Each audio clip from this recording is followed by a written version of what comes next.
अलैहि वसल्लम इरशाद फरमाते हैं, खम्सुम मिनल गिबादा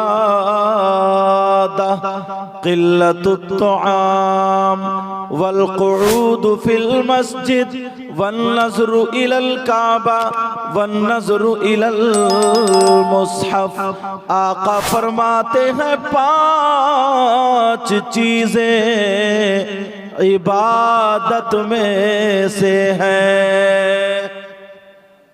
कितनी चीजें बोलो?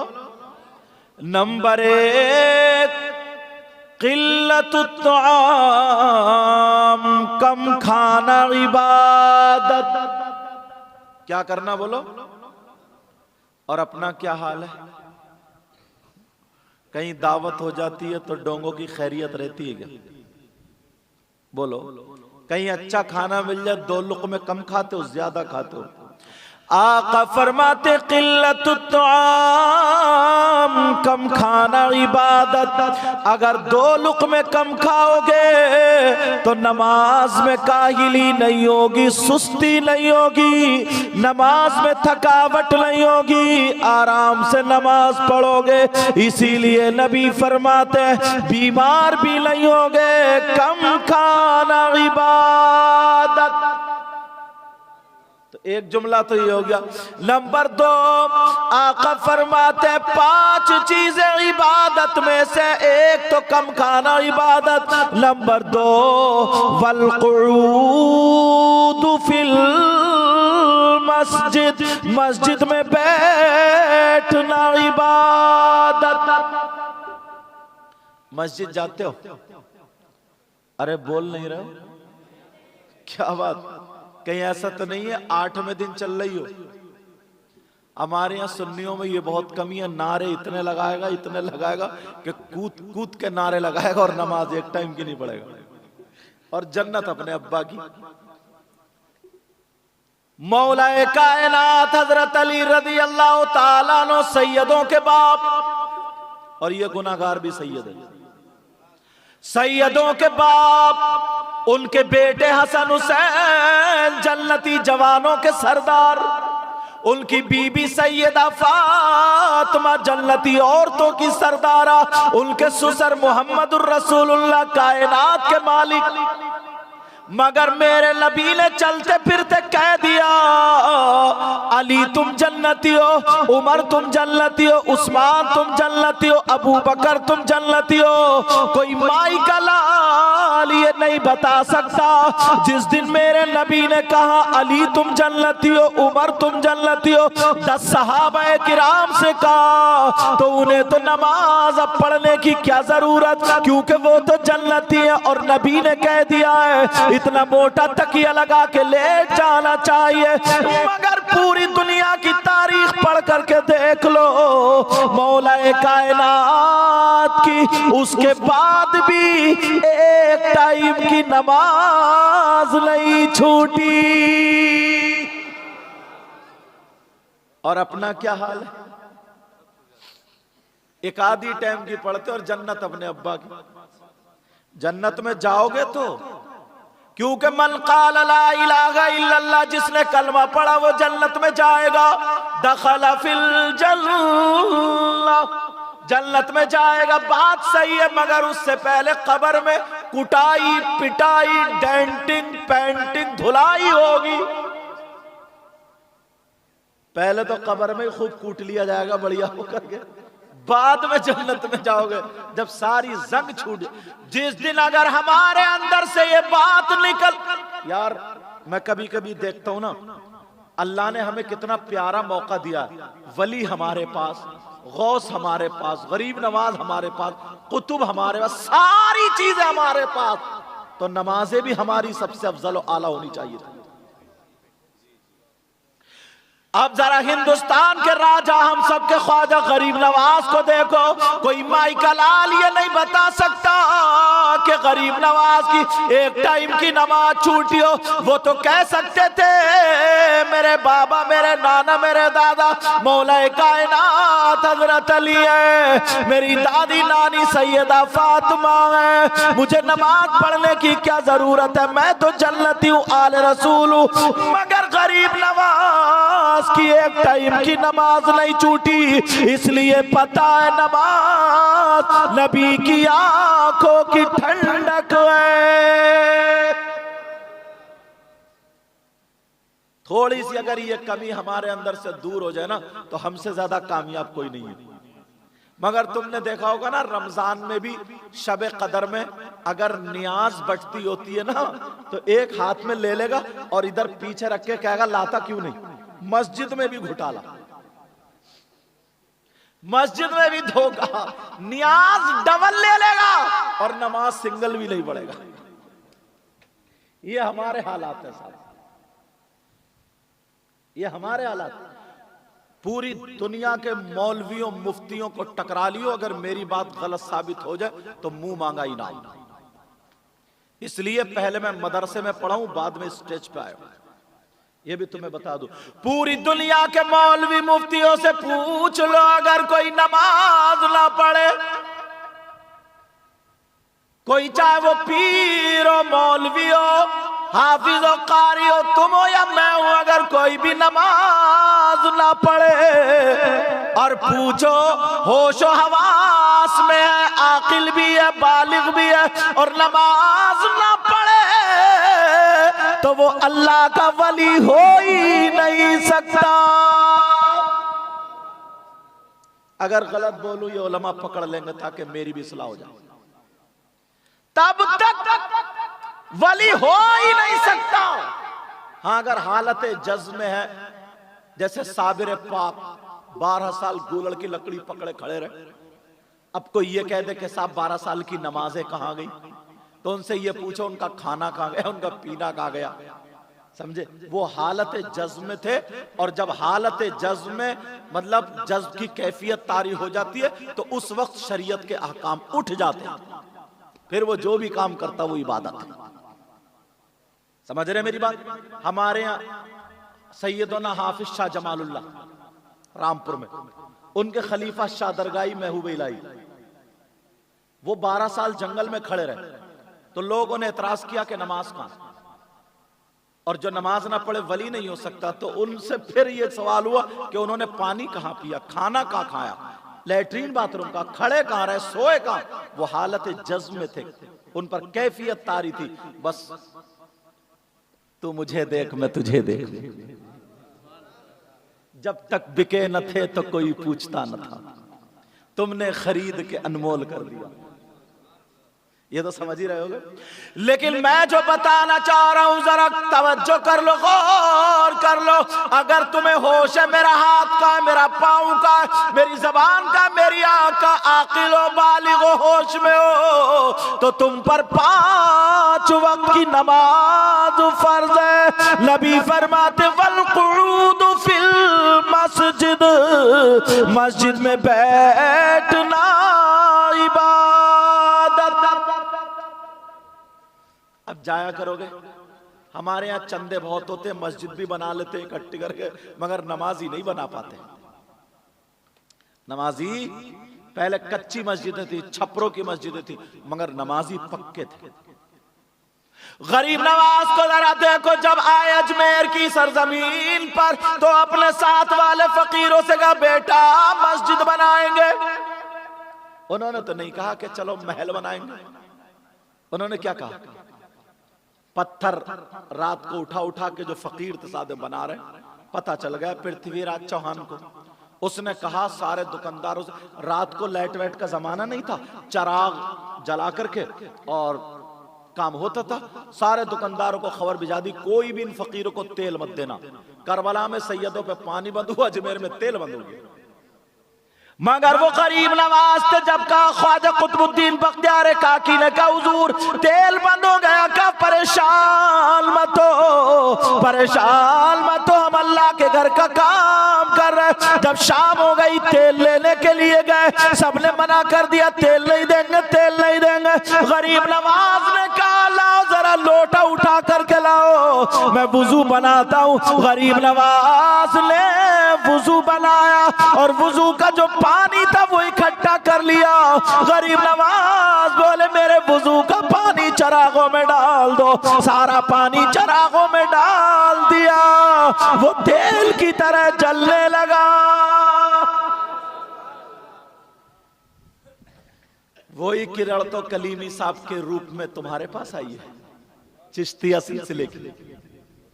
समझ रहे हैं मेरी बात? मगर अब हम मुझे तवज्जो दिलाना ना, अल्हम्दुलिल्लाह हम सारे काम अच्छे करते हैं, बस थोड़े नमाज से पीछे। लोग हम पे उंगली उठाते हैं, लोग हमसे कहते हैं ये सुन्नी है, न्याज़े भी बहुत करते हैं, सारे काम बड़े पीर साहब की 11वीं, गरीब नवाज की छठी शरीफ, हर अल्लाह के वली को मानते नहीं मानते अल्हम्दुलिल्लाह, और मानना चाहिए। मगर ये लोग नमाज से पीछे रहते हैं। नमाज जिस दिन अगर तुम्हारी ये कमी दूर हो गई ना, तो कोई माई का लाल हमारा हाथ पकड़ नहीं सकता। जिस दिन अगर हमारी और आपकी ये कमी दूर हो गई, बोलो इस कमी को दूर करने के लिए तैयार हो? बोल नहीं रहो, क्या बात है? बिरयानी मंगाऊं क्या? ऐसे ही बोल जाओगे ना, तो बोलो ना अल्हम्दुलिल्लाह। मेरे नबी फरमाते हैं वल क़ुऊद फिल मस्जिद, मस्जिद में बैठना इबादत। अल्लामा ज़मख़शरी लिखते अगर कोई अल्लाह का बंदा मस्जिद में जाकर के खाली बैठ जाए, नमाज का टाइम भी नहीं है, कुरान की तिलावत भी नहीं कर रहा है, खाली बैठ जाए, तो जितनी देर बैठेगा हर हर सांस पर अल्लाह ताला उसे 400 नेकियां अता फरमाएगा। 400 नेकियां। अल्लाह, मगर ऐसा लगता है जैसे हमारे गोदाम भरे हुए हैं, अब नेकियों की जरूरत ही नहीं है। नेकियों की, अच्छा अभी पीर उन्होंने हजरत ने नारा लगाया था ना कि दामन नहीं छोड़ेंगे, इससे बैठे बैठे मुझे एक बात याद आई। हम लोग कहते हैं बोलो नबी का दामन, सब लोग बोलो नबी का दामन, सहाबा का दामन, वलियों का दामन, सब यही कहते हैं ना नबी का दामन नहीं छोड़ेंगे। सच में नहीं छोड़ोगे, ईमानदारी से कह रहा हूं, देख लियो पकड़े जाओगे। बोलो नबी का दामन। सब नारा लगाते हैं, मगर आज तक तुम्हें किसी मौलाना ने नहीं पकड़ा। मैं बताता हूं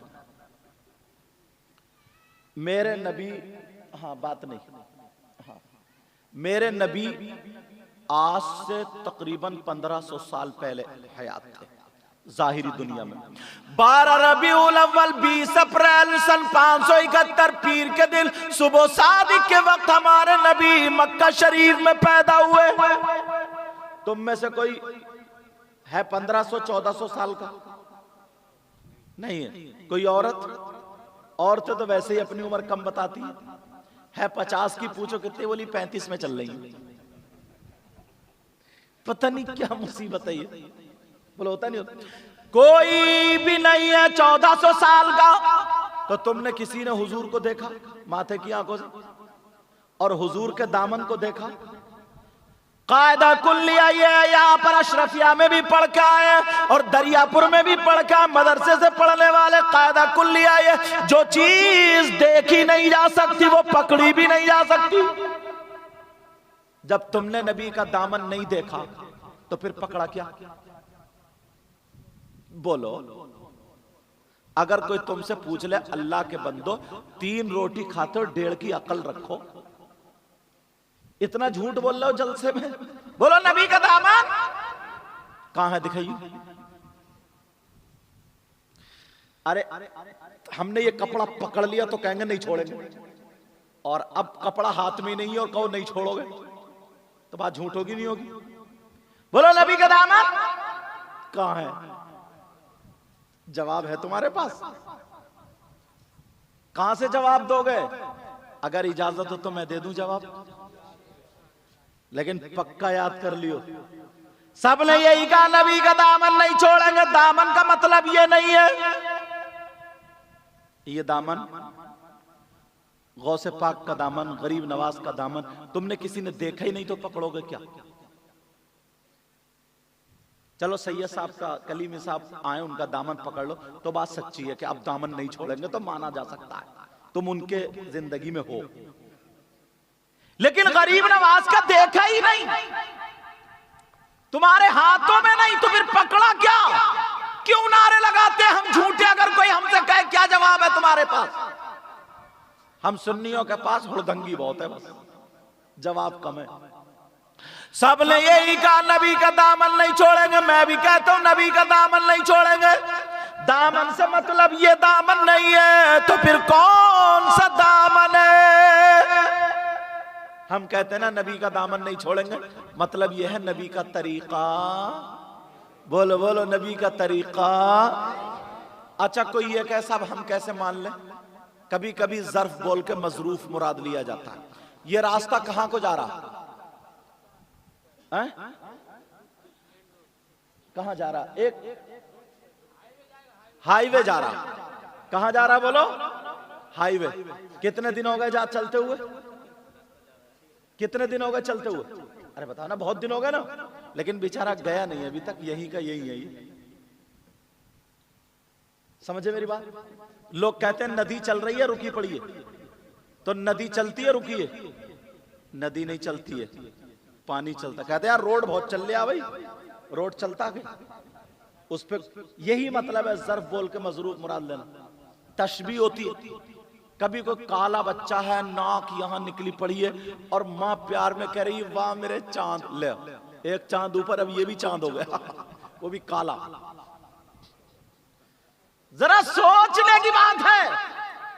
किसी उस्ताद ने बच्चे से कहा वाह मेरे शेर। शेर के दुम होती है, इसके दुम कहां है?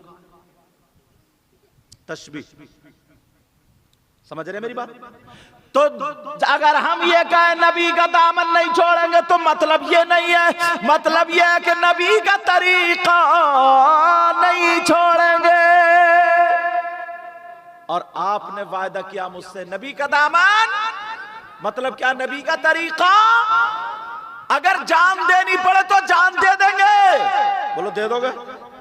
अगर गर्दन कटवानी पड़े तो कटवा दोगे, लेकिन नबी का दामन। और अगर माल देना पड़े दे दोगे? मंगा लूं छुरी, छुरी मंगा लूं, देख लियो। बोलो नबी का दामन। तो नबी के दामन का मतलब यह है कि नबी का तरीका नहीं छोड़ेंगे। और नबी का तरीका यह है कि मेरे नबी ने कभी नमाज नहीं छोड़ी, सिद्दीक अकबर ने नमाज नहीं छोड़ी, फारूक आजम ने नमाज नहीं छोड़ी, उस्मान गनी ने नमाज नहीं छोड़ी, मौला अली ने नमाज नहीं छोड़ी, हसन हुसैन ने नमाज नहीं छोड़ी, इमाम मोहम्मद बाकिर ने नमाज नहीं छोड़ी, ज़ैनुल आबिदीन ने नमाज नहीं छोड़ी, इमाम जाफर सादिक ने नमाज नहीं छोड़ी, इमाम मूसा कासिम ने नमाज नहीं छोड़ी, गरीब नवाज ने नमाज नहीं छोड़ी, ख्वाजा कुतुबुद्दीन बख्तियार काकी ने नमाज नहीं छोड़ी, हजरत निजामुद्दीन ने नमाज नहीं छोड़ी, तुम्हारे पीर साहब ने नमाज नहीं छोड़ी। तो इनका दामन ये कि नमाज ना छोड़ना। तुमने मुझसे वादा किया है मर जाएंगे मगर नबी का दामन नहीं छोड़ेंगे, मतलब ये कि आज के बाद नमाज नहीं छोड़ेंगे। मतलब यही तो हुआ। सोच रहे होगे यार बड़े बुरे फंसे हम तो। तुम्हें तो मीठी मीठी ना जर्दा खिलाया जाए, खीर खिलाई जाए, बिरयानी खिलाई जाए, और लोगों को ये सुन्नतें बहुत याद रहती है, प्लेट साफ करने वाली। इसलिए प्यार। अच्छा बाज तो ऐसा है हमारे लोगों में, सुन्नियों में, खाली जुमा पढ़ता और नियाज़े इतनी मारता है कि मत पूछो। खाली जुमा, वो भी कभी कभी कैंसिल कर देता। ऐसे भी हैं बाज लोग। लेकिन जरा देखो, मैं बताना चाह रहा हूं प्यारो, सब यही कहते हैं उनका दामन नहीं छोड़ेंगे। तो दामन है पीर साहब का एक, और कम से कम कई हजार मुरीद हैं। क्या होगा दामन का? दामन का मतलब समझ रहे? उनका तरीका नहीं छोड़ेंगे। और उनका तरीका वही है जो मेरे नबी का तरीका है। और नबी का तरीका नमाजे ना छोड़ना। दूसरा तरीका यह, मेरे नबी ने कभी दाढ़ी नहीं मुड़ाई। और अपना क्या हाल है? 50-50 साल के भी मुड़ाते फिर रहे हैं। आका फरमाते वल-क़ुऊद फिल मस्जिद, मस्जिद में बैठना इबादत। एक हदीस और सुनो, क़ाल रसूलुल्लाह सल्लल्लाहु तआला अलैहि वसल्लम ला यदखुलूनल जन्ना अला कुल्ली वालिदैहि वद्दयूस व रजुलतुन लिसा। मेरे नबी फरमाते, कोई मौलाना नहीं कहता, मुफ्ती साहब नहीं बोलते, नबी फरमाते। मेरी बात गलत हो सकती है, तुम्हारी गलत हो सकती है, मगर नबी की बात गलत, नबी की बात गलत। नबी फरमाते मेरी उम्मत में 3 किस्म के गुनाहगार ऐसे हैं जो जन्नत में नहीं जाएंगे। भाई हदीस मैंने पढ़ दी, सलासा ला यदखुलूनल जन्ना अल आक़ु लिवालिदै वद्दयूस वरजुलतुन निसा। अरबी भी पढ़ता चल रहा हूं ताकि कोई ये ना कह दे अपनी तरफ से कह के चलेगा। 3 लोग जन्नत में नहीं जा सकते, और नबी अगर जिसको जन्नत से रोक दें तो कोई पीर साहब जन्नत में नहीं ले जा सकते। अगर नबी जिसको जन्नत से रोक दें, उसकी नमाजें जन्नत में नहीं ले जा सकती, उसके रोजे जन्नत में नहीं ले जा सकते। अगर नबी जिसको रोक दें तो कोई माई का लाल जन्नत में नहीं ले जा सकता। मेरे नबी फरमाते ला यदखुलूनल जन्ना सलासा, 3 लोग जन्नत में दाखिल नहीं। बता दूं कौन कौन? कहीं ऐसा तो नहीं हम में से ही कोई ऐसा हो। अब मुझसे बंगला तो आती नहीं, एक लफ्ज याद हुआ बड़ी मुश्किल से। कहते नहीं वो एक ऐसे मौलाना मिल गए, मैंने कहा तो वो बता रहे, बोले सर इसका मतलब ये अमार जन्नत दुआ करो। गलत तो नहीं हो गया? अगर गलत हो गया तो माफ कर दियो यार, डर भी लगा रहता है ना कहीं कहीं गलत ना हो जाए। अमार जन्नत दुआ करो का मतलब ये आप मेरे लिए दुआ कीजिए, ये मतलब है ना। कुछ गड़बड़ हो तो मेरी इस्लाह कर दियो, क्योंकि ये तुम्हारे इलाके का मामला है। तो अब दुआ करोगे, दुआ करोगे मुस्तकबिल बंगला में दुआ कुरान है? अच्छा भविष्य, चलो हाँ दुआ कुरान। अब बात ये चल रही थी जनाबे वाला 3 लोग जन्नत में नहीं जा सकते, ये कोई मौलाना नहीं कहता, नबी फरमाते हैं नंबर 1। अब मैं खोल रहा हूं, अब सब लोग अपने अपने गिरेबान में झांक के देखना। मुझे कहते नहीं है कि लोग यार बात बात दिल से बड़ा अच्छा होता। ये मुजफ्फर भाई हैं, कहां भाग गए? निकल गए क्या? अच्छा इन्हें इतनी प्यास लग रही है, ये मेहनत हम कर रहे हैं, पानी ये पी रहे हैं। चलो अल्लाह सलामत रखे। ये मुझे लेने गए ना वहां, तो इतने प्यार से इतने मोहब्बत से कहा हज़रत चाय पिए। मैंने कहा ना यार अखलाक ये जरूर किसी अच्छे शख्स के पास बैठे। नंबर 1 जो जन्नत में नहीं जाएगा, औरतें भी सुन ले मर्द भी सुन ले, कौन जन्नत में नहीं जाएगा? अला कुली वालिदै,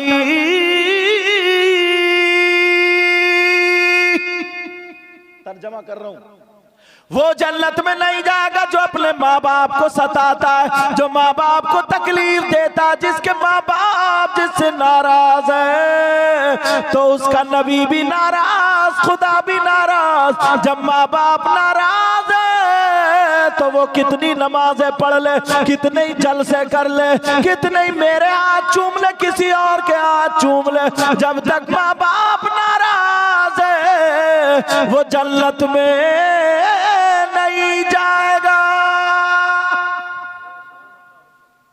अब अपने हाल देख लो।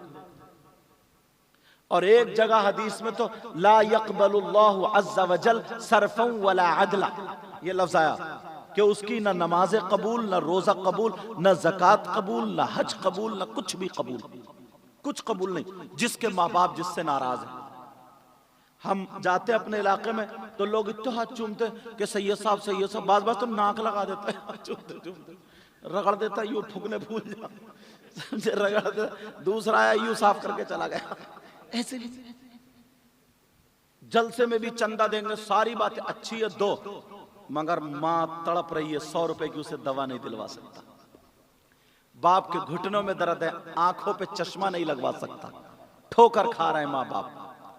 कान खोल के सुन लियो, अगर जिसके माँ बाप नाराज हैं उसका नबी भी नाराज, खुदा भी नाराज, और जब माँ बाप नाराज हैं उसकी नमाजें भी बेकार, रोजे भी बेकार, ज़कात भी बेकार, हज भी बेकार, पूरी दुनिया बेकार, उसकी आखिरत भी बेकार।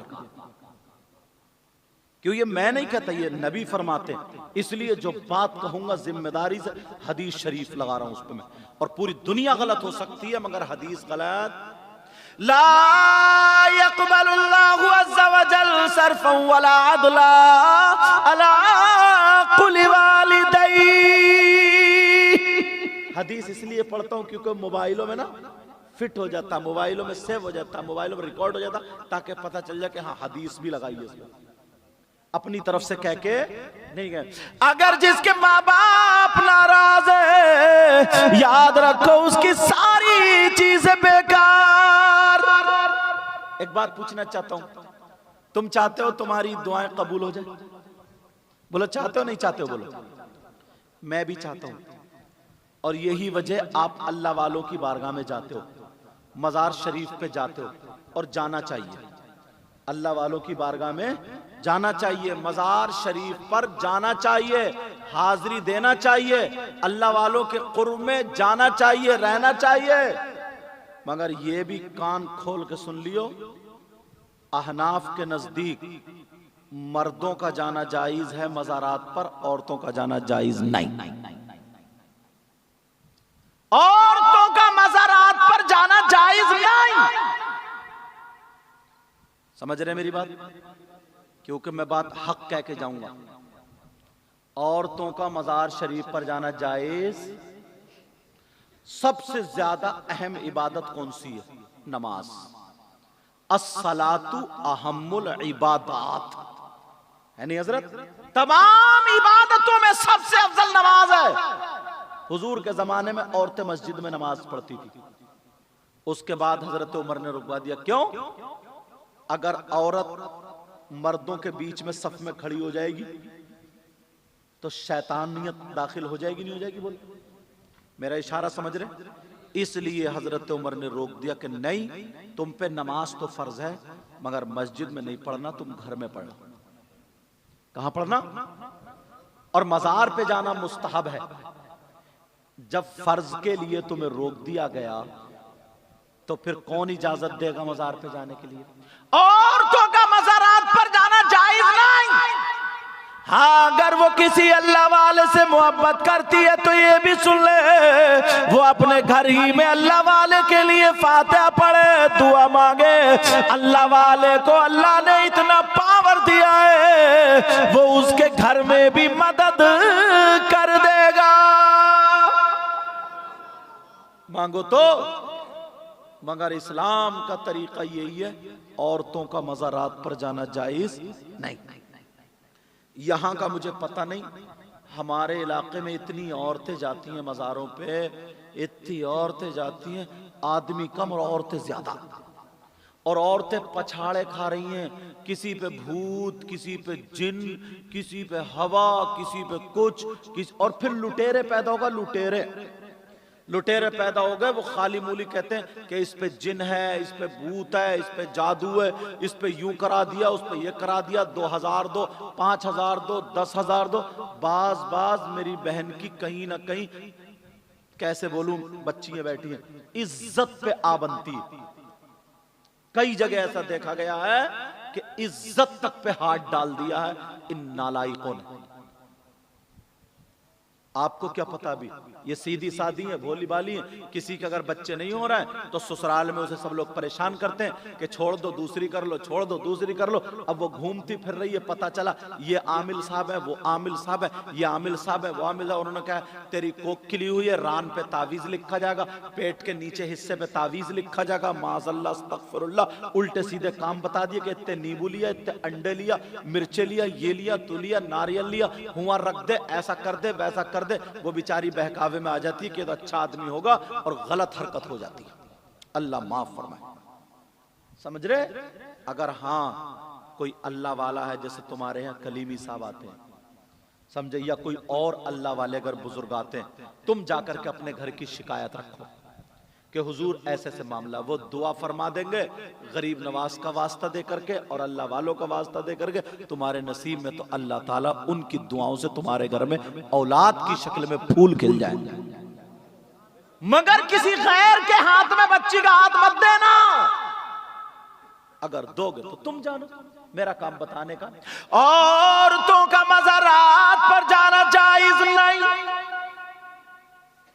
एक बात और बताऊं, सुन लेना ये बात जरा तवज्जो से। इस गांव का क्या नाम है हजरत? कासिम नगर। इस कासिम नगर में कितने घर होंगे? कम से कम 200 होंगे, 400 घर। सब मुस्लिम है और भी है? हाँ मुस्लिम है। कम से कम 400-500 घर है। 500 मान लो, 500 घर है। मैं गारंटेड बता रहा हूं, अगर 500 घर हैं, 500 घर में अगर 400 घर में लड़कियां हैं ना, तो उनकी बच्चियों पे मोबाइल जरूर होगा। 10-20 ऐसे होंगे जिनके घर में नहीं है, बाकी उनकी जवान बच्चियों पे मोबाइल। मुझे सिर्फ उस बच्ची से नहीं, उसके माँ बाप से 2-3 बातें करनी है। मुझे ये बता दो, हमने भाई तुम्हारी बहन बेटी तो मेरी बहन बेटी, इस्लामी रिश्ते की हमारी सबकी एक दूसरे की इज्जत बराबर, समझ रहे? और मैं अगर आप लोगों में नहीं बोलूंगा तो क्या पंजाबियों में जाऊं? मुझे इतना बता दो, ये जो हमारी जवान बेटियों पे मोबाइल है, और बाप को भी पता, माँ को भी पता, भाई को भी पता, सब पे जवान बेटियों पे मोबाइल है, मुझे इतना बता दो इन्हें मोबाइल की जरूरत क्या है? अगर किसी की बेटी पढ़ रही है, इस लायक है, उसे लैपटॉप रखने की जरूरत है रखे, टैबलेट रखने की जरूरत है रखे, मोबाइल रखने की जरूरत रखे, मगर सब पढ़ रही है क्या? ये जवान बेटियों को मोबाइल देने की जरूरत क्या है? किससे बात करेगी? कहां बात करेगी? हिंदुस्तान के हालात देखो, ना जाने कितनी बेटियां गैरों के साथ निकल गई, कितनी बच्चियां मोबाइल के जरिए दूसरों से टच हो गई। मैं पूछना चाहता हूं, हमने जो बेटी को मोबाइल दिया है, इसे मोबाइल की जरूरत क्या है? बाप से पूछूंगा, बताओ क्या फैक्ट्री चल रही है? क्या लड़कियों के कारखाने चल रहे हैं? हवाई जहाज चल रहे हैं? ट्रेनें चल रही हैं? बसें चल रही हैं? ट्रेनें चल रही हैं? कारखाने, फैक्ट्री, मोबाइल के बगैर कारखाने बर्बाद हो जाएंगे, हवाई जहाज डूब जाएंगे, ट्रक और बसों में आग लग जाएगी, ट्रेनें चल जाएंगी, पूरा खानदान भूखा मर जाएगा। मुझे बताओ, ये बेटियों को जो मोबाइल दिया है, इन्हें मोबाइल देने की जरूरत क्या है? आज कोई बाप नहीं बता सकता, मैं बताता हूँ। जो लड़की कासिम नगर से निकल कर कभी बाहर नहीं गई, मगर उसके बाद बंबई का फैशन कहां से आया? आज उसकी आस्तीन कट गई है, आज उसके सरों से दुपट्टा उतर गया है, आज वो बेहयाओं जैसा चालो चलन कर रही है, आज वो नंगे नंगे कपड़े पहन रही है, आज उसकी चुटियां लहरा रही है, आज उसके बाल दिखाई दे रहे हैं। शर्म हया गैरत खत्म, पर्दा ओढ़नी खत्म। हमारी बेटी अगर जवान बेटी है तो बाप के सामने ऐसे ही निकल पड़ती है बगैर पर्दे के। अब मुझे बताओ, तुम्हारे यहाँ शादी हो, शादी में देखो अगर 50 लड़कियां हो, एक भी ढंग के कपड़े नहीं पहने होगी। तुम तो मुसलमान हो, तुम्हारे घरों में ईसाइयों का तरीका कैसे आया? यहूदियों का तरीका कैसे आया? क्रिश्चियन का तरीका कैसे आया? तुम्हारे घर में सैयदा फातिमा का तरीका क्यों नहीं आया? गौसे पाक की माँ का तरीका क्यों नहीं आया? गरीब नवाज की बेटी का तरीका क्यों नहीं आया? साबिर पाक की माँ का तरीका क्यों नहीं आया? ख्वाजा कुतुबुद्दीन बख्तियार काकी की माँ का तरीका क्यों नहीं आया? वो नाचने वाली औरतें, वो फिल्में बनाने वाली औरतें, उनकी तरह तरीका आ गया। आज हमारी बेटी अगर चल रही है तो चलने का ढंग फिल्मों जैसा, पहनने का ढंग फिल्मों जैसा, खाने पीने का ढंग फिल्मों जैसा। मैं पूछना चाहता हूँ, अगर तुम्हें करना था अपनी बेटियों के हाथ से मोबाइल ले लो, इन्हें देना है तो दीनी किताब दे दो, इस्लामी किताब दे दो। अब हमारी बेटी अगर दीनी किताब पढ़ेगी तो सैयदा फातिमा को पढ़ेगी, हजरत मैमूना को पढ़ेगी, हजरत ज़ैनब को पढ़ेगी, हजरत रुकैया को पढ़ेगी, हजरत उम्मे कुलसूम को पढ़ेगी, खदीजतुल कुबरा को पढ़ेगी, फातिमा को पढ़ेगी। हमारी बेटी बंगाल की रहने वाली अगर मदीने की फातिमा को पढ़ेगी तो खाएगी हमारी बेटी, लेकिन ढंग फातिमा का होगा, पिएगी हमारी बेटी, ढंग फातिमा का होगा, उठेगी बैठेगी सोएगी जागेगी हमारी बेटी, ढंग फातिमा का होगा। ऐसी बेटी बाप के घर में हो तो बाप के लिए रहमत बनेगी, शौहर के घर में हो शौहर के लिए नेमत बनेगी, और जब मां बनेगी तो उसके कदमों के नीचे जन्नत।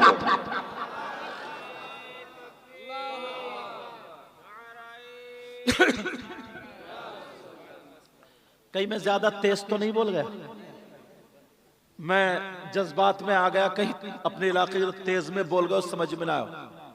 बताओ, वैसे हम खाली नारा लगा देते,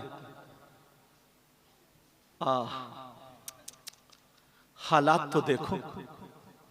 गिरेबान में झांकना होगा एक मर्तबा। अल्लाह फरमाता या अय्युहल्लज़ीना आमनू कू अनफुसकुम व अहलीकुम नारा। ए ईमान वालो, आपसे कह रहा अल्लाह ताला, ए ईमान वालो, अपने आप को और अपने घर वालों को जहन्नम की आग से बचाओ। कौन आएगा हमारी बेटी को दुपट्टा उड़ाने? मुफ्ती साहब आएंगे, पीर साहब आएंगे, आलिम साहब आएंगे? नहीं, ये बाप की जिम्मेदारी और मां की जिम्मेदारी। किसकी जिम्मेदारी है? मां बाप की जिम्मेदारी है।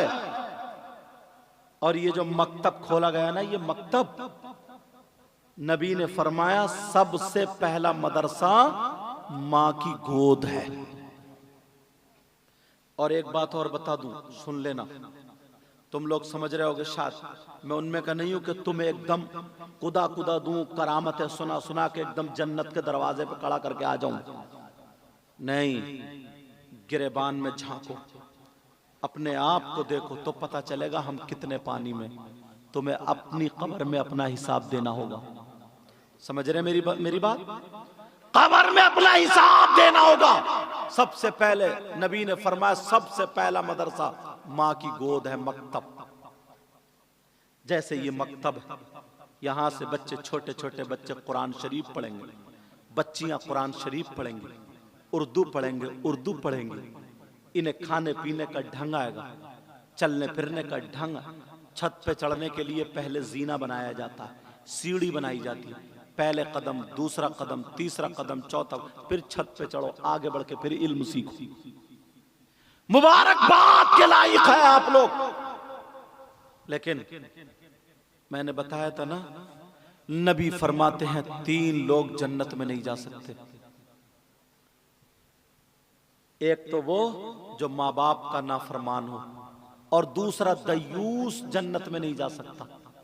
दयूस कौन है? दयूस कहां रहता है? दयूस किसका नाम है?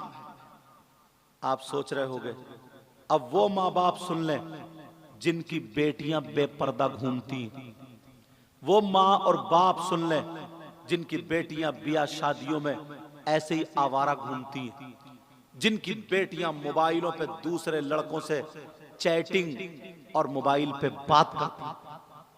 वो माँ बाप सुन ले जिनकी बेटियां ऐसे कपड़े पहनती हैं जिनसे उनके जिस्म की नुमाइश होती है, जिस्म दिखता है, जिस्म जाहिर होता है, उनके चलने की झनकार निकलती है।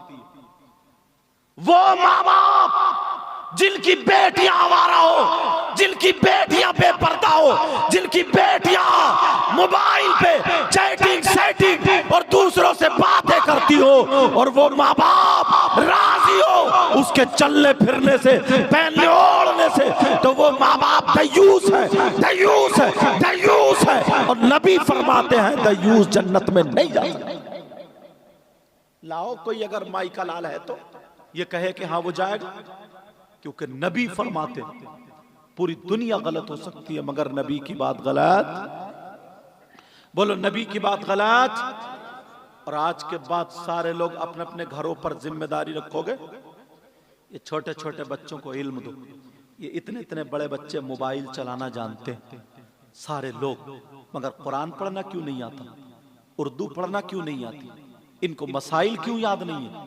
इसलिए तुमने पढ़ने नहीं बिठाला, इसलिए ये आगे नहीं बढ़े, मकतब में नहीं पहुंचे। यही वजह है इसकी। इनकी बुनियाद रखो। मकान बनाने के लिए सबसे पहले बुनियाद खोदनी पड़ती है।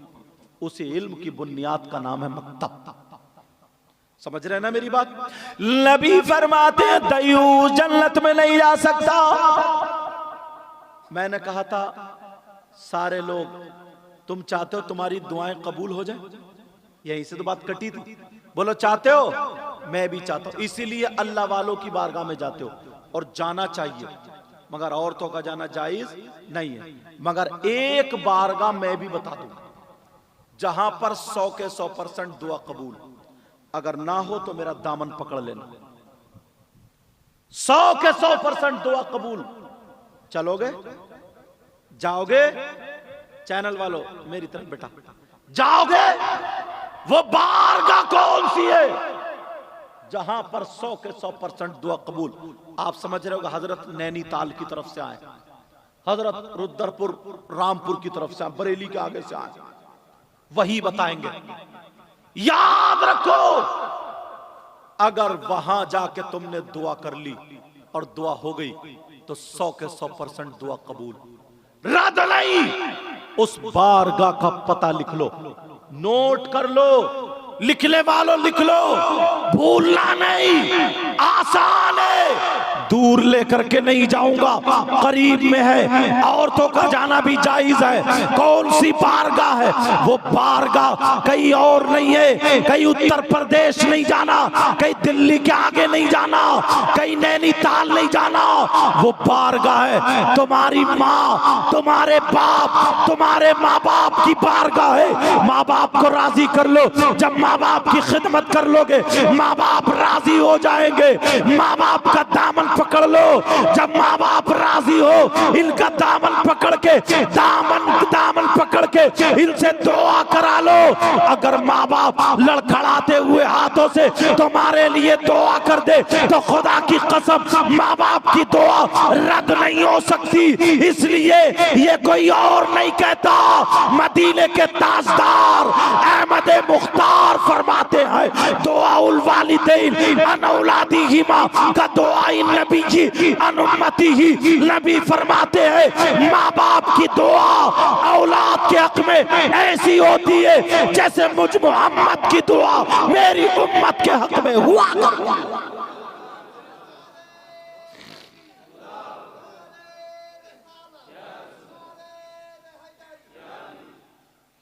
मगर लोग हैं इस तरफ तवज्जो ही नहीं। अल्लाह, इतने मजमे में एक बात और उठाता हूं, इतने मजमे में कासिमपुर, कासिम नगर के बंगाल में है ना, ये कासिम नगर के बंगाल के गयूर मुसलमानों, तुम्हारे पूरे गांव में कोई शख्स ऐसा आ जाए कि जो किसी का इंतकाल हो जाए और वो उस मरे हुए का गोश्त नोच नोच के खाए, तो तुम उससे दोस्ती करोगे? तुम्हारे गांव में कोई ऐसा है? नहीं है ना? किसी का बकरा मर जाए, मरे हुए बकरे को खाता है, मरे हुए मुर्गे को, मरे हुए गाय को नहीं खाता ना? अच्छा। और अगर किसी के सगे भाई का इंतकाल हो जाए तो वो अपने भाई का गोश्त नोच नोच के, कोई बहन खाती है, कोई भाई खाता? और अगर कोई खा ले तो इससे ज्यादा बुरा कोई हो सकता है? इससे ज्यादा खराब, जलील, नकारा, बुरे से बुरे से बुरे से बुरा, सबसे बुरा यही है। और मेरे पास इससे आगे गाली नहीं है। अगर तुम्हारे गांव में कोई ऐसा आ जाए, उससे दोस्ती करोगे? रिश्तेदारी करोगे? गले में हाथ डाल के घूमोगे? उसे दस्तरखान पे खाना खिलाओगे? और अगर तुम में से कोई हो तो तौबा करोगे? बोलो, तुम में से यहां इतने लोग हैं तो इनमें से कम 50 लोग ऐसे हैं। डर गए? आप लोग सोच रहे होगे यार कौन है ऐसा, और औरतों में तो और ज्यादा, जो अपने मरे हुए भाई का गोश्त खाए। कोई कहेगा यार ये हजरत पहली मर्तबा है, कौन से मौलाना को बुला लिया, कैसी बात कर रहा है, किससे पूछवाऊं, हजरत से, इमाम साहब किबला से? नहीं। कोई ये भी कह सकता मैं इनकी नहीं मानता, सदर साहब से, आप सदर हो ना, आज जो भी हो, मतलब कैशियर अभी लिखने वाले के तो कातिब, इनसे कहा नहीं, और भाइयों से नहीं, किसी मुफ्ती साहब से, उनकी बात भी गलत हो सकती है, फिर किससे पूछूं? ऐसी जात, ऐसी चीज से पूछूंगा कि कोई माइका लाल कह ही नहीं सकता कि ये गलत है। कौन है वो बताऊं, नाम लेके बताऊं? ऐसे ही डर गए मुझे तो तुम्हारे इनके मुजफ्फर अली का नाम याद और किसी का नाम याद नहीं, क्योंकि ये मेरे साथ कार में आए और डबल चाय पिलाई इन्होंने मुझे, अल्लाह बरकत अता फरमाए, चाय भी शानदार, और कितने प्यार से बोले हजरत यहाँ का समोसा बहुत शानदार होता है, समोसा खाएंगे। मैंने चेहरा देखा, मैंने कहा ये खिलाना चाह रहे हैं, मैंने कहा ठीक है मंगा लो तो 3 समोसे हम 3 लोगों के लिए और 15 समोसे अपने घर के लिए पैक करा के लाएंगे। पूछो, अब मुझे लगता है रात भर ये बैठ के खाएंगे। चलो तो कौन है वो, किससे पूछोगे?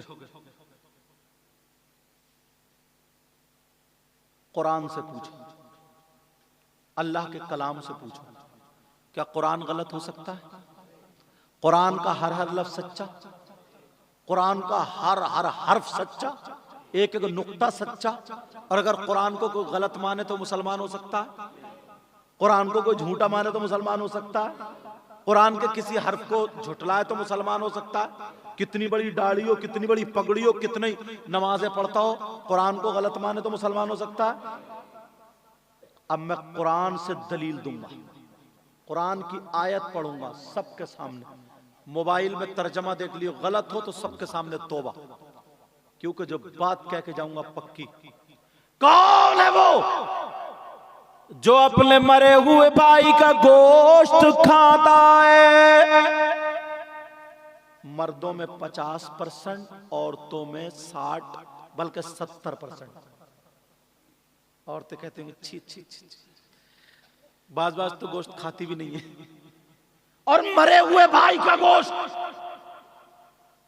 लेकिन कुरान की आयत पढ़ूंगा, बिस्मिल्लाहिर्रहमानिर्रहीम, वला यग़्तब बादुकुम बादा अयुहिब्बु अहदुकुम अन यअकुला लहमा अखीहि मैतन फकरिहतुमूह।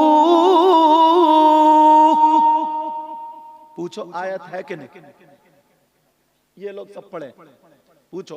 और तुम भी इतना तो जानते ही हो, अब इसका तर्जमा कर रहा हूं बड़ा आसान करके।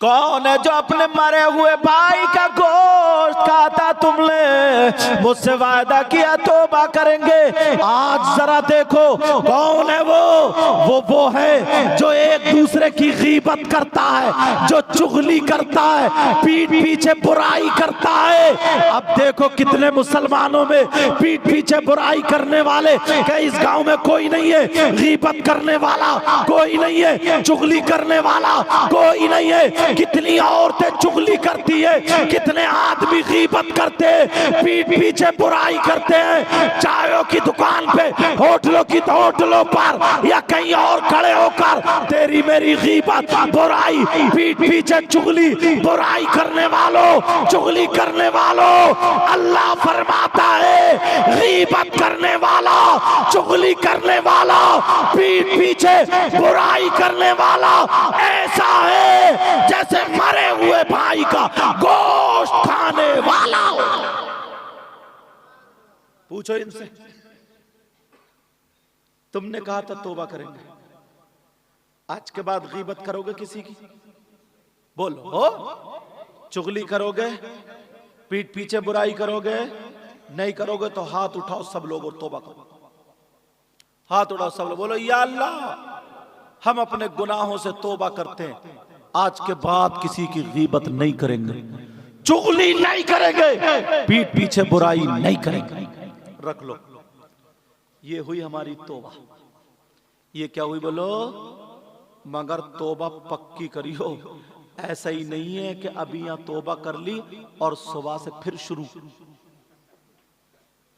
ऐसे हैं कुछ लोग, सुबह से फिर शुरू। गीबत मत करना, चुगली मत करना, पीठ। सहाबा के दरमियान नबी ने फरमाया कुछ लोग हश्र में दो चेहरे वाले होंगे। हमारा चेहरा आगे को है ना, आपका भी, लेकिन हश्र में कुछ लोग ऐसे होंगे जिनका आगे को भी चेहरा होगा और इधर पीछे को भी चेहरा होगा। लंबे लंबे लोग डर जाएंगे, ये कौन है? नबी ने फरमाया ये मेरे वो उम्मती हैं जो इधर की इधर और इधर की इधर कर दिया करते थे। समझ रहे मेरी बात? इधर की इधर और इधर की इधर लगा दिया करते थे। आज के बाद किसी की गीबत तो नहीं करोगे, चुगली तो नहीं करोगे? बोलो हाँ ना बोलो। पीठ पीछे बुराई तो नहीं करोगे? और सुनो, कुछ लोग जहन्नम में ऐसे होंगे, कैसे? जिनकी, मेरी बहनें बैठी हैं मगर कुछ बातें बतानी पड़ती हैं, जिनकी शर्मगाह सड़ रही होगी। आदमी औरतें शर्मगाह सड़ रही होगी, उनकी शर्मगाह में खून, पीप, मैल, कचलव, और उनके पेट मटके की तरह फूले हुए, और उन्हें पेशाब लगेगा मगर पेशाब नहीं उतरेगा, पेशाब नहीं उतरेगा। अब नबी फरमाते वो चीख रहे होंगे, चिल्ला रहे होंगे। और कुछ लोग ऐसे होंगे जिनके नाखून अल्लाह ताला तांबे के कर देगा। ये नाखून ना बड़े बड़े तांबे के, और वो तांबे के नाखून जहन्नम की आग से दहक रहे होंगे, और यहां से लेकर के यहां सीने तक चीर रहे होंगे ऐसे वो लोग, और जबान उनकी प्यास के मारे बाहर होगी, और वो कह रहे होंगे हाय अल अतश, हाय अल अतश, हाय अल अतश, हाय हमें कुछ पिलाया जाए, हमें कुछ पिला दिया जाए। चीर रहे होंगे पिला दिया जाए, चीख रहे होंगे, चिल्ला रहे होंगे बुरी तरीके से। नबी फरमाते हैं फिर उन लोगों का पेशाब उतरेगा जिनका पेशाब रुका हुआ था और उनकी शर्मगाह सड़ रही थी। जब पेशाब निकलेगा तो पेशाब के साथ पीप, खून, कचलऊ, मैल। पीप जान रहे हैं? पीप, हाँ, मैल, मैल, जहन्नम की काली आग लपेटे मारती हुई सब लोग पेशाब करेंगे तो वो गंदा बदबूदार निकल के सड़ा हुआ उधर इकट्ठा हो जाएगा, और वो जो कहेंगे हाय अल अतश, हाय अल अतश, ऐसे चीर रहे होंगे हमें कुछ पिलाया जाए, उनकी जबानें बाहर होंगी। नबी फरमाते हैं और रो गए, आंखों में आंसू का, उनको फिर वो पीप, मैल, बेटा उठ के बैठो, उठो, मैल, पीप, कचलाऊ उन लोगों को पिलाया जाएगा और वो पिएंगे। सहाबा ने अर्ज किया आका ये कौन लोग होंगे, कौन से नबी के उम्मती होंगे? उस नबी को कितनी तकलीफ होगी। जब इतना कहा तो मेरे नबी और रोएंगे जब ये बात सुनेंगे, और रो करके कहेंगे ऐ मेरे सहाबा वो मेरे ही उम्मती होंगे, वो मेरे उम्मती का कौन उम्मती।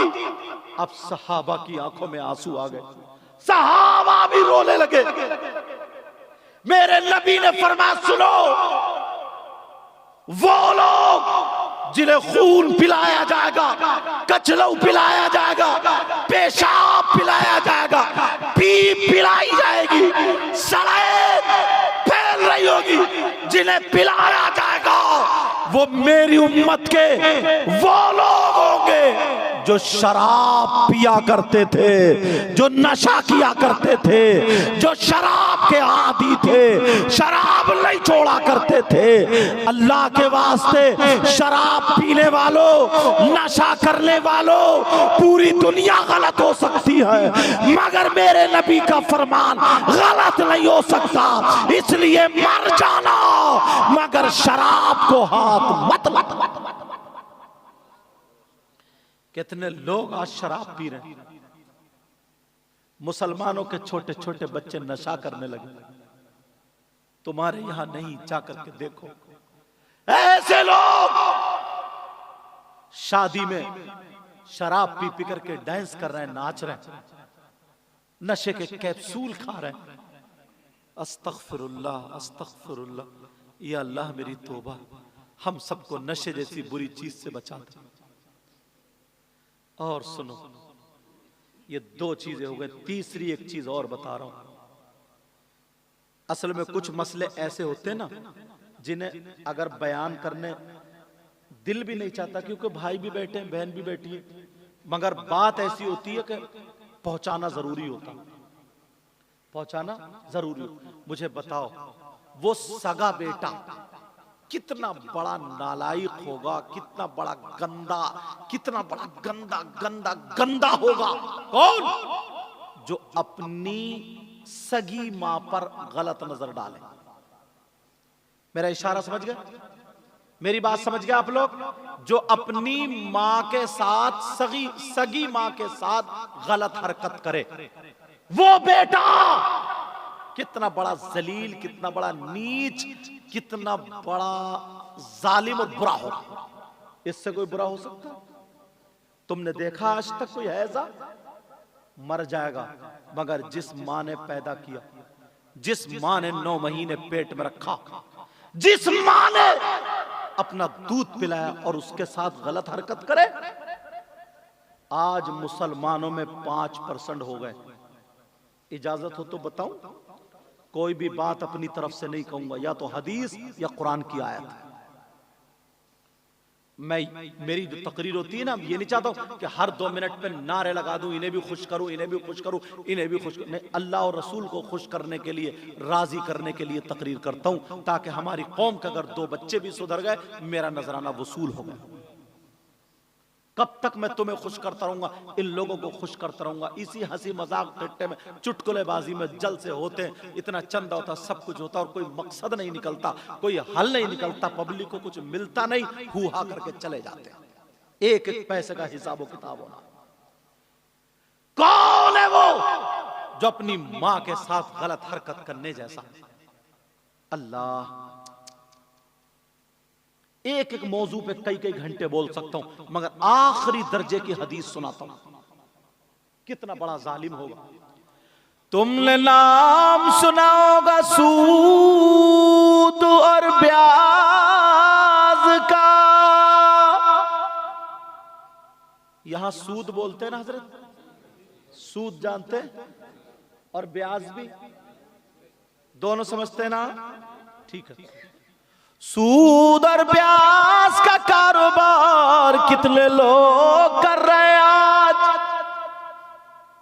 पैसे दे दिए, किसी के बच्ची की शादी है, पैसे वाला 10,000 दे दिए, फसल में 12 लिए, 50 दे दिए, 60 लिए, 1 लाख दिए, 1,20,000, ये 10 लिए।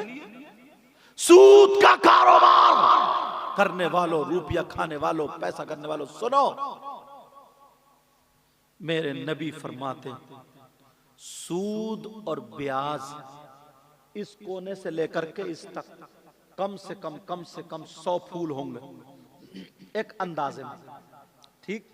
वो ये पूरे 100 फूल। नबी फरमाते, सूद और ब्याज का जो गुनाह है, उस गुनाह के 70 हिस्से हैं। कितने? और एक हदीस में 73 का जिक्र भी आया, लेकिन 70 वाली बता दूं, 70 हिस्से।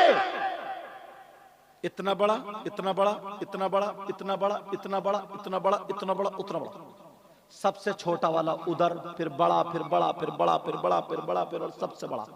70 हिस्से सूद और ब्याज का जो गुनाह है, उस गुनाह के पाप के 70 हिस्से है। सबसे बड़ा वाला, छोटा वाला, सारे के सारे गुनाह उसी सूद के हैं। आमना के लाल फरमाते हैं, नबी फरमाते हैं, इन 70 हिस्सों में सबसे छोटे वाले हिस्से का गुनाह और पाप ऐसा है जैसे सगे बेटे का मां के साथ जिना करना। सगे बेटे का मां के साथ जिना करना। माज़अल्लाह, जब छोटे वाले का गुनाह ऐसा तो फिर और बड़े वालों का कितना होगा। आज लोग बड़े अड़ल्ले तड़ल्ले से खा लेते हैं, पी लेते हैं, सो लेते हैं। एक मजार शरीफ पर जब मैं गया हाजिरी देने के लिए, अल्लाह माफ फरमाए, तकरीर थी मेरी, पहना बैठा था एक मुजाबिर, सुन लियो जरा तवज्जो से, और वो कई कई अंगूठी पहने हुए, एक अंगूठी 4.5 माशा की, एक ही नक्की चांदी की पहनना जायज, वो कई कई अंगूठी पहना हुआ, और सुल्फा होता ना, सुल्फा, सुल्फा समझ रहे, चरस, गांजा, नशे की चीज, वो चिलम में रख के और ऐसे पी रहा था, खूब पी पी कर मार दे हक अली, धुआं मार और कह हक अली, तोबा तोबा, अस्तगफिरुल्लाह, हजारों मर्तबा अस्तगफिरुल्लाह। मौलाए कायनात हजरत अली का नाम किससे जोड़ रहा? मेरे अली के शहजादे। सिर्फ यजीद ने इतना तो ही कहा था कि मेरे हाथ में हाथ दे दें, बैत कर लें, सब कुछ बच जाएगा, आराम से रहो। मगर हुसैन पाक ने हाथ में हाथ नहीं दिया। क्यों? यजीदी शराबी था, यजीदी बेनमाजी था, यजीद शरीयत मुस्तफा से हटा हुआ था, हलाल हराम में तमीज नहीं करता था।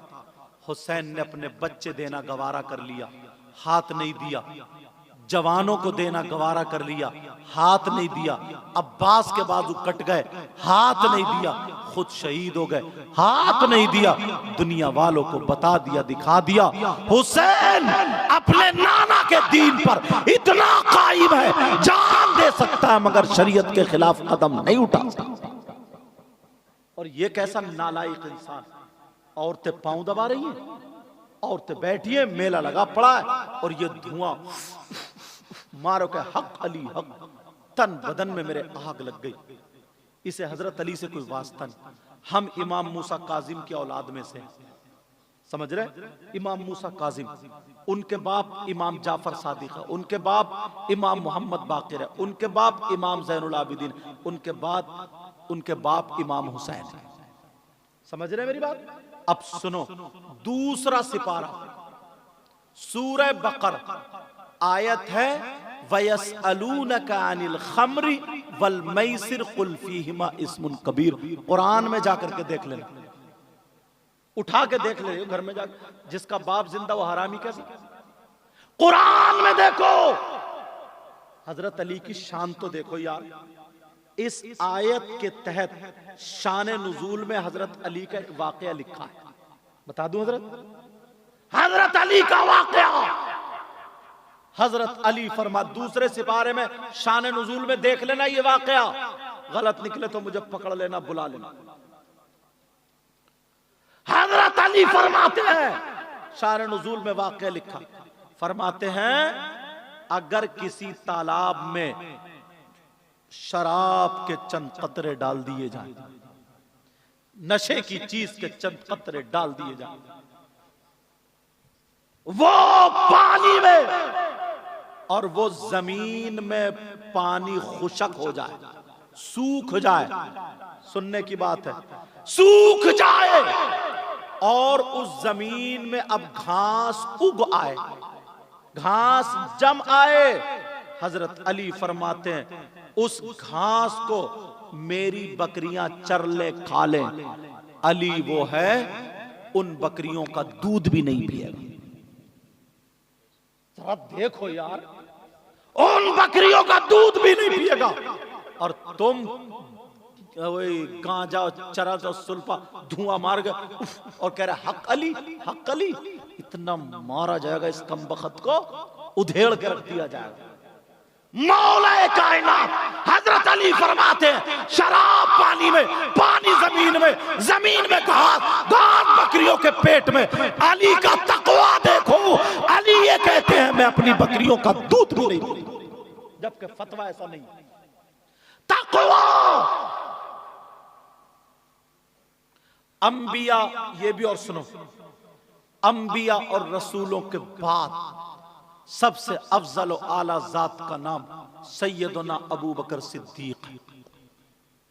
कौन है बोलो? अंबिया और रसूलों के बाद सबसे अफजल और आला जात का नाम। बस खत्म करने जा रहा हूं, आखिरी बात तुम्हें और बता दूं। ये जो तुमने पौधा लगाया ना मकतब की शक्ल में, दुआ करो अल्लाह ताला इसको परवान चढ़ा दे और तुम्हारे बच्चों की सही परवरिश हो पाए। वो बात ये बताने जा रहा था, तुम चाहते हो कि तुम्हें 1 क्विंटल सोना अल्लाह की राह में खर्च करने का सवाब मिल जाए? कितना सवाब? चलो 1000 क्विंटल, 1 रुपया नहीं लगेगा तुम्हारा, 1 पैसा नहीं लगेगा तुम्हारा, 1 चवन्नी नहीं लगेगी और सवाब मिल जाएगा। सैयदना अबू बकर सिद्दीक रज़ी अल्लाह ताला अन्हु जुमे के दिन मस्जिद में अजान से पहले जाते हैं, जाकर के मस्जिद को झाड़ना, पोंछना, कूड़ा करकट हटाना, साफ करना, सफ़े बिछाना, झाड़ना, नमाजियों के लिए तैयार कर देना। एक दिन एक सहाबी ने पूछ लिया, आका अबू बकर ऐसा क्यों करते हैं? अब मेरे नबी मिंबर शरीफ पे खड़े होकर के बताते हैं, कयामत तक के मुसलमानों के लिए पैगाम है, अगर कोई मस्जिद को झाड़ेगा, पोछेगा, साफ करेगा, नमाजियों के लिए तैयार कर देगा और 1 मुट्ठी कूड़ा निकाल के मस्जिद से अलग डाल देगा, तो नबी फरमाते हैं, ये ओहद पहाड़ देख रहे हो? सहाबा का जी। सहाबा ने कहा जी। तो नबी ने फरमाया, इस ओहद पहाड़ की बराबर सोना अल्लाह की राह में सदका करने का सवाब मिल जाएगा। करो तभी तो। मगर मस्जिदों से हम दूर हो गए, नमाजों से हम दूर हो गए। वैसे कहते हैं कामयाबी नहीं है, खैर और बरकत नहीं है, यूं नहीं है, तू नहीं है। तुम्हारा मजहब इतना प्यारा मजहब है ना, इतना प्यारा मजहब है, मालूम है अजान होती है अब से नहीं 1500-1400 साल पहले से, अल्लाहु अकबर, अल्लाहु अकबर, अल्लाह सबसे बड़ा, अल्लाह सबसे बड़ा, अशहदु अल्ला इलाहा इल्लल्लाह, मैं गवाही देता हूँ अल्लाह के सिवा कोई माबूद नहीं, अशहदु अन्ना मुहम्मद रसूलुल्लाह, मैं गवाही देता हूँ बेशक मोहम्मद अल्लाह के रसूल है। हय्या अलस सलाह, आओ नमाज की तरफ, हय्या अलल फलाह, आओ कामयाबी की तरफ। और तुम जा रहे हो दुकान की तरफ, तुम जा रहे हो खेत की तरफ, इधर मस्जिद से मौज़िन साहब ऐलान कर रहा है, आओ कामयाबी की तरफ, आओ कामयाबी की तरफ, आओ। कोई भी ऐसा नहीं है जो कामयाब हुआ और उसने मस्जिद का दरवाजा छोड़ा। सारे कामयाब वाले, उनकी हिस्ट्री उठा करके देखो, वो मस्जिद से ही निकले। कहां से निकले बोलो? मस्जिद से। हमारे हाथ में दोनों लड्डू हैं, नियाजी भी हम हैं और नमाजी भी हम होंगे इंशाअल्लाह। बोलो, नियाज करने वाले भी हम हैं और नमाज पढ़ने वाले भी बोलो हम हैं। बोलो इंशाअल्लाह, इंशाअल्लाह, इंशाअल्लाह। मैंने कुरान की आयत पढ़ी थी, इन्नल्लज़ीना आमनू, बेशक वो लोग जो ईमान लाए, व अमिलुस्सालिहात, और जिन्होंने अच्छे काम किए, उलाइका हुम खैरुल बरिया, यही वो लोग हैं जो अल्लाह की मखलूक में सबसे बेहतर हैं। इसमें जो गलती हो गई हो सबको गवाह बना करके तौबा करता हूं। आप भी मेरे साथ में तौबा करिए, पढ़िए अस्तगफिरुल्लाह रब्बी मिन कुल्ली ज़म्बिन व अतूबु इलैहि। कलमा शरीफ पढ़े, ला इलाहा इल्लल्लाहु मुहम्मदुर रसूलुल्लाह व मा अलैना इल्लल बलाग। अस्सलामु अलैकुम व रहमतुल्लाहि व बरकातुहू।